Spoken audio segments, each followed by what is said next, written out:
வணக்கம். நீங்கள் இணைந்திருப்பது வசந்தம் செய்திகளோடு. முதலில் தலைப்புச் செய்திகள்.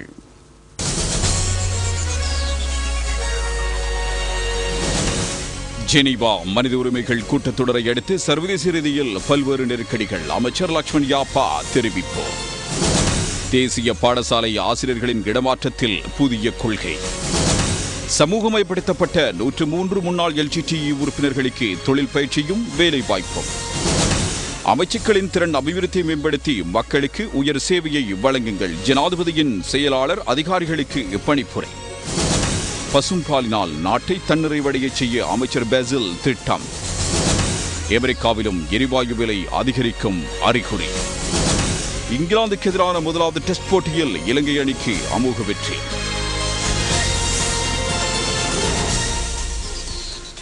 இனி விரிவான செய்திகள். இலங்கை மக்கள் வங்கியின் 2011ஆம் ஆண்டு ஆண்டறிக்கை ஜனாதிபதியிடம் கையளிக்கப்பட்டது.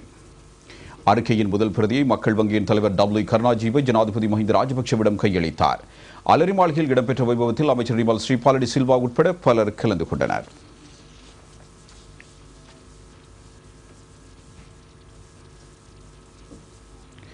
ஐக்கிய நாடுகள் மனித உரிமைகள் பேரவை மாநாடு நிறைவடைந்ததைத் தொடர்ந்து பல சர்வதேச நெருக்கடிகள் தலை தூக்கியுள்ளன. நாடுகளுக்கிடையே கடும் நெருக்கடிகள் ஏற்பட்டுள்ளன. இஸ்ரேல் சர்வதேச மனித உரிமைகள் பேரவையுடனான சகல தொடர்புகளையும் துண்டித்துள்ளது.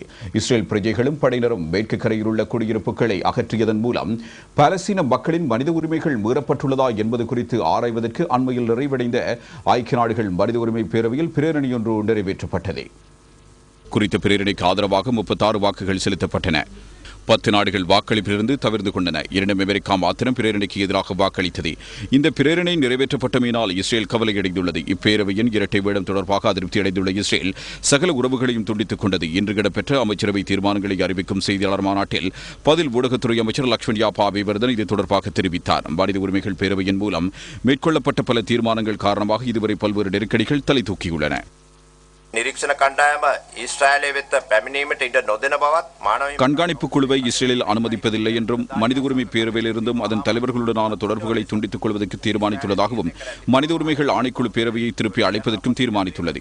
பாலஸ்தீனத்தை கண்காணிக்க செல்வதை தடுத்து அமெரிக்கா வாக்களித்துள்ளது. இந்த பிரேரணைக்கு அமெரிக்கா மாத்திரமே எதிர்ப்பு தெரிவித்தது. சர்வதேச குழு ஒன்றின் தலையீடு இலங்கைக்கு அவசியம் என்ற யோசனை சமர்ப்பித்த அமெரிக்கா இஸ்ரேல் விடயத்தில் சர்வதேச தலையீடு அவசியம் இல்லை என்றும் தெரிவித்துள்ளது. மனித உரிமை பேரவையில் இருந்து விலகுமாறு கோரிக்கை விடுத்துள்ளது.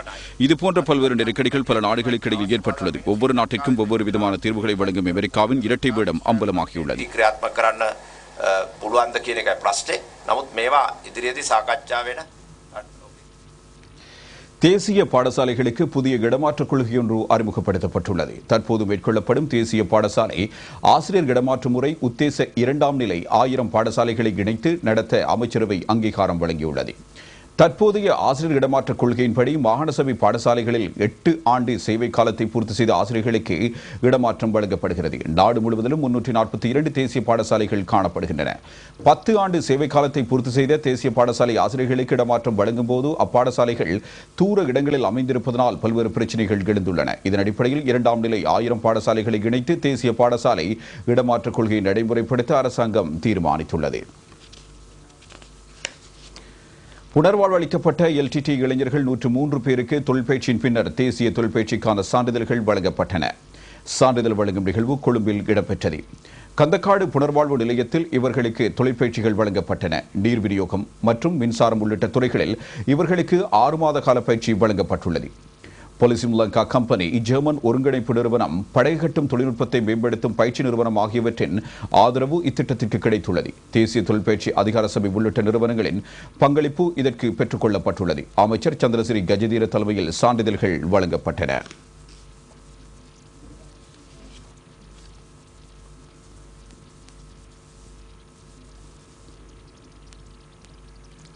அமைச்சுக்களின் உற்பத்தி திறனை மேம்படுத்தி மக்களுக்கு சிறந்த சேவையை வழங்குமாறு ஜனாதிபதியின் செயலாளர் லலித் வீரதுங்க நிர்வாக அதிகாரிகளிடம் வேண்டுகோள் விடுத்துள்ளார். මේ කාලය තමයි මං හිතන්නේ මිත්‍රවරුනි හොඳම කාලය අපිට ඵලදායිතාව ගැන. உற்பத்தி திறன் தொடர்பாக சிந்திப்பதற்கு மிகவும் பொருத்தமான காலம் இதுவாகும். மக்களுடன் செய்து கொள்ளும் கொடுக்கல் வாங்கலின் போது நாம் மிக நுணுக்கமாக சிந்தித்து செயற்பட வேண்டும். கடிதங்களுக்கு எவ்வாறு பதிலளிப்பது, அமைப்பு ரீதியிலான கட்டமைப்பு உட்பட பல்வேறு விடயங்கள் தொடர்பாக நாம் சிந்தித்து செயற்பட வேண்டும். உங்களுடைய திணைக்களங்களுக்கு குறித்த காலப்பகுதியில் ஆட்களை இணைத்துக் கொள்வதற்கு நடத்தப்பட வேண்டுமா, அவை உரிய காலத்தில் இடம்பெறுகின்றதா என்பதை கவனத்தில் கொள்ள வேண்டும். எமக்கு அவசியமற்ற ஆவணங்களை அகற்றி எமது கோவைகளை உரிய முறையில் பயன்படுத்த வேண்டும். ஆண்டறிக்கைகள் உரிய முறையில் தயாரிக்கப்பட வேண்டும். நாம் எவற்றை சேர்த்துக் கொள்ள வேண்டும், நாம் இவற்றை ஒதுக்க வேண்டும் என்பது தொடர்பாக கவனத்தில் கொள்ள வேண்டும். කොහෙද වැරදුනේ, කොහෙද අපිට වෙනස්කම් කරන්නට ඕනේ කියන ඒ කාර්යාවලිය තුල பொது நிர்வாக அமைச்சின் அதிகாரிகளை அறிவுறுத்தும் கூட்டத்தில் கலந்து கொண்டு உரையாற்றும் போதே ஜனாதிபதியின் செயலாளர் இதனை தெரிவித்தார். ஜனாதிபதி செயலகத்தில் கூட்டம் இடம்பெற்றது. மஹிந்த சிந்தனை எதிர்கால நோக்கின் அடிப்படையில் 2016 ஆண்டு வரை அதிகாரிகளை அறிவுறுத்துவது இதன் நோக்கமாகும். இலங்கையை பசும்பாலினால் தன்னிறைவடைய செய்ய அரசாங்கம் நடவடிக்கை எடுத்துள்ளது. இதற்கான பல்வேறு வேலை திட்டங்கள் முன்னெடுக்கப்பட்டுள்ளதாக அமைச்சர் பெசில் ராஜபக்ஷ தெரிவித்துள்ளார். ஆஸ்திரேலியாவிலிருந்து இலங்கைக்கு வரவழைக்கப்பட்ட 500 பசுமாடுகளை கொழும்பு துறைமுகத்தில் பொறுப்பேற்ற போது அமைச்சர் இதனை தெரிவித்தார். மஹிந்த சிந்தனை திட்டத்திற்கு ஏற்ப உள்ளூர் பால் உற்பத்தியை அதிகரிக்க திட்டமிடப்பட்டுள்ளது. இதற்கென சிறந்த ஜெர்சி மற்றும் பிரிஷியன் ரக 2000 பசுமாடுகளை இலங்கைக்கு எடுத்து வர திட்டமிடப்பட்டுள்ளது.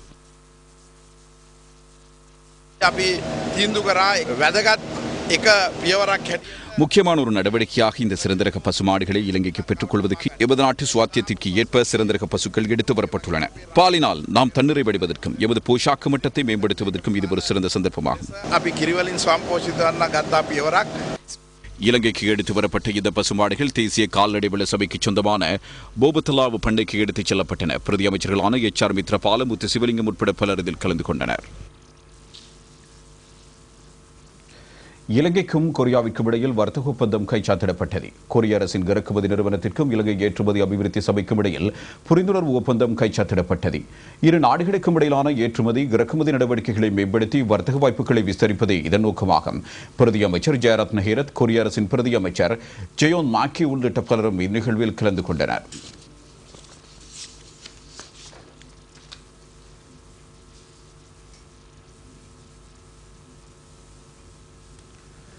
இலங்கையின் சமூக மற்றும் பொருளாதார அபிவிருத்திக்கு 66 பில்லியன் ரூபாவை கடனுதவியாக ஜப்பான் வழங்கியுள்ளது. ஜப்பானின் சர்வதேச ஒத்துழைப்பு நிறுவனத்திற்கான முகவர் நிலையம் மூலம் 66 பில்லியன் ரூபாய் கடனுதவியாக வழங்கப்பட்டுள்ளது. இது தொடர்பான ஒப்பந்தத்தில் இலங்கைக்கான ஜப்பானிய தூதுவர் நொபிஹிதோ ஹபோவும் நிதியமைச்சின் செயலாளர் கலாநிதி PB ஜெயசுந்தரமும் கைச்சாத்திட்டனர். இதில் பண்டாரநாயக்க சர்வதேச விமான நிலையத்தின் அபிவிருத்திக்கு 45 பில்லியன் ரூபாய் செலவிடப்பட உள்ளது. இலங்கையில் சுகாதார கட்டமைப்பு அபிவிருத்திக்காக 6 பில்லியன் ரூபாய் செலவிடுவதற்கு தீர்மானிக்கப்பட்டுள்ளது. இத்திட்டத்தின் கீழ் அரசு மருந்தாக்கற் கூட்டுத்தாபனம் அபிவிருத்தி செய்யப்பட உள்ளது. ஹபரணை முதல் வேங்குட வரை மின்சார கம்பிகள் இணைப்பதற்காக இந்நிதி பயன்படுத்தப்பட உள்ளது. இலங்கைக்கும் ஜப்பானுக்கும் இடையில் ராஜதந்திர உறவுகள் மலர்ந்து இவ்வருடம் 50 ஆண்டுகள் பூர்த்தியாகின்றன. இதனை முன்னிட்டு ஜப்பான் இந்த நிதியுதவியை வழங்கியுள்ளது. விளம்பர இடைவேளை அடுத்த செய்திகள் தொடரும்.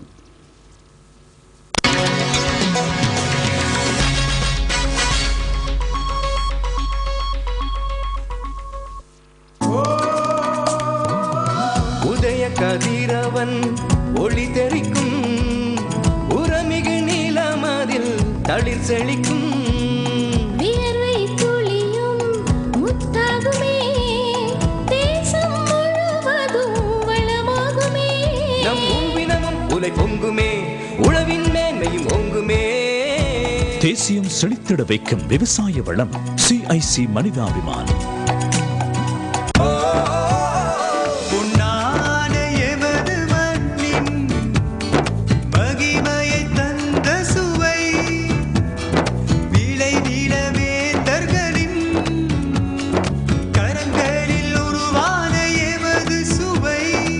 இலங்கை பலசரக்கு பொருட்கள் விஜய தயாரிப்புகள் சந்ததிக்காக பாரம்பரியமாக எடுத்து வருவது விஜய தயாரிப்புகள் எமது சுவை தேசத்தவர்களுக்கு.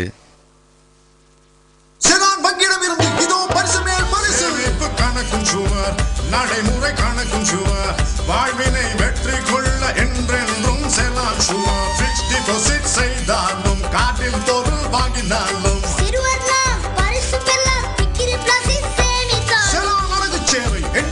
RFC கணக்குகள் பெரும் பரிசுக்கு அதிகமாக இந்த பரிசையும் வென்றிடுங்கள். 15 மில்லியன் ரூபாய் பெறுமதிமிக்க வீட்டை செலான் வங்கி அன்புடன் அரவணைக்கும் வங்கி.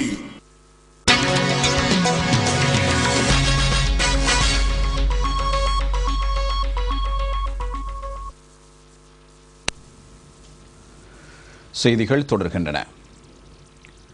நாட்டு மக்கள் மத்தியிலுள்ள சர்வதேச அழுத்தங்களுக்கு முகம் கொடுப்பதற்காக தேசிய இணக்கப்பாடொன்று ஏற்படுத்தப்பட வேண்டும் என தேசிய சுதந்திர முன்னணி தெரிவித்துள்ளது. மக்களை அறிவுறுத்தும் நிகழ்ச்சி திட்டம் அடுத்த மாதம் 3ஆம் தேதி கண்டியில் ஆரம்பமாகும் என பிரதி அமைச்சர் வீரகுமார திசாநாயக்க கொழும்பில் இடம்பெற்ற செய்தியாளர் மாநாட்டில் தெரிவித்தார்.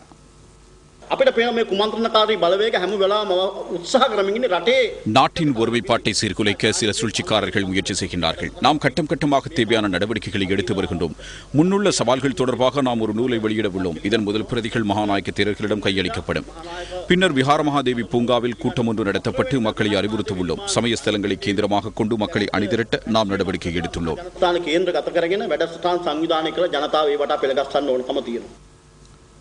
கடந்த காலங்களில் வடக்கு கிழக்கு மக்கள் யுத்தத்தினால் பின்னடைவை சந்தித்தாலும் இன்று எமக்கு நல்ல காலம் பிறந்திருப்பதாக மட்டக்களப்பு மாவட்ட தமிழ் தேசிய கூட்டமைப்பு பாராளுமன்ற உறுப்பினர் பொன் செல்வராசா தெரிவித்துள்ளார்.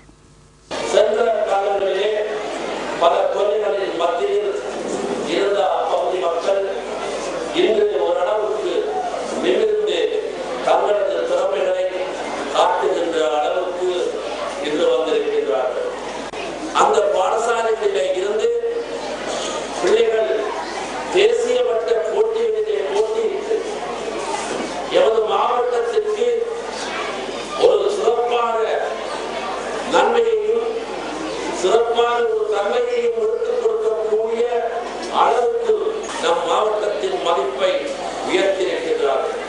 அந்த அளவுக்கு அவர்களின் விளையாட்டு திறமை முன்னேறியிருக்கின்றது என்றால் இந்த மாவட்டத்திலே மீண்டும் உயர்த்துவதற்கு நடவடிக்கை எடுக்க வேண்டியவர்களாக நிச்சயமாக இருக்கின்றோம்.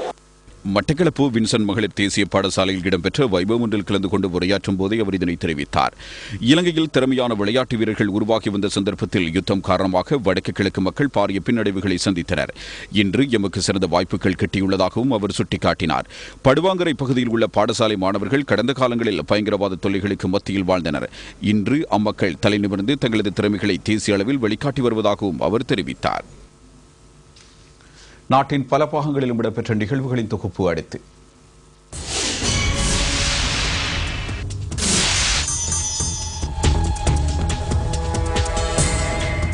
வடமேல் மாகாணத்தில் அரசு சேவையில் இணைத்துக் கொள்வதற்காக 63 உதவி முகாமையாளர்களுக்கு நியமனம் வழங்கும் நிகழ்வு வடமேல் மாகாண சபை கேட்போர் கூடத்தில் நேற்று இடம்பெற்றது.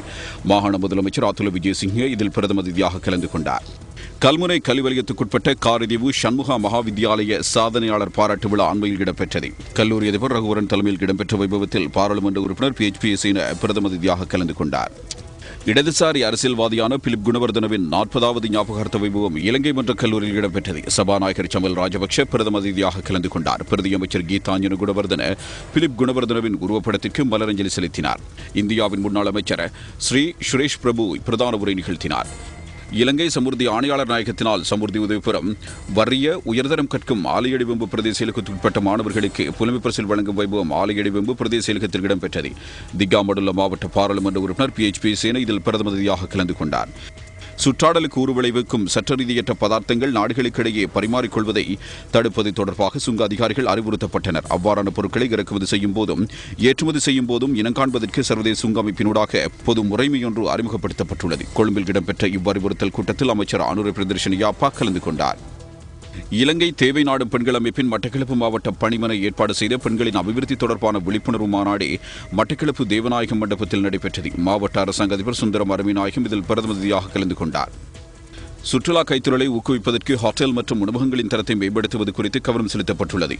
இது தொடர்பாக இன்எக்ஸ்போ சர்டிபிகேஷன் நிறுவனத்துடன் இலங்கை சுற்றுலா ஊக்குவிப்பு அதிகார சபை ஒப்பந்தம் ஒன்றில் கைச்சாத்திட்டது. அமைச்சர் ரிஷாட் பதீதீன் உட்பட பலர் இதில் கலந்து கொண்டனர். சுகாதாரத்திற்கு ஊறு விளைவிக்கும் காலாவதியான ஒரு தொகை உணவுப் பொருட்கள் ஆரியம்பதி பிரதேசத்தில் வைத்து கைப்பற்றப்பட்டன. கைது செய்யப்பட்டவர்கள் நீதிமன்றத்தில் ஆஜர்படுத்தப்பட உள்ளனர். ஆரியம்பதி சுகாதார வைத்திய அதிகாரி அலுவலகமும் சுகாதார பரிசோதனைகளும் இணைந்து இம்முற்றுகையை மேற்கொண்டனர். நீர்கொழும்பு கல்கந்து சந்தையில் மோட்டார் சைக்கிள் ஒன்று விபத்துக்குள்ளாகியதில் ஒருவர் உயிரிழந்தார். லொரியொன்றில் மோதிய மோட்டார் சைக்கிள் தீப்பற்றிக் கொண்டது. மோட்டார் சைக்கிளில் பயணம் செய்தவர் உடல் கருகி உயிரிழந்தார். இவர் குரண பகுதியைச் சேர்ந்தவர் என நீர்கொழும்பு போலீசார் தெரிவித்துள்ளனர். கிழக்கு மாகாண வீதி அபிவிருத்தி திணைக்களத்திற்கு சொந்தமான பாதையொன்று மூதூரிலிருந்து திருத்தப் பணிகளுக்காக எடுத்து வரப்பட்ட போது மட்டக்களப்பு வாவி வீதியில் உள்ள அலுவலகத்திற்கு முன்னால் நடமாடும் பாரந்தூக்கியால் இறக்கும்போது பாரந்தூக்கி விபத்துக்குள்ளாகியது. கனரக பாரந்தூக்கியின் சாரதி சம்பவத்தில் படுகாயமடைந்து வைத்தியசாலையில் சிகிச்சைக்காக அனுமதிக்கப்பட்டுள்ளார். விபத்தினால் 5 லட்சம் ரூபாய் நஷ்டம் ஏற்பட்டுள்ளதாக கிழக்கு மாகாண வீதி அபிவிருத்தி திணைக்களம் தெரிவித்துள்ளது.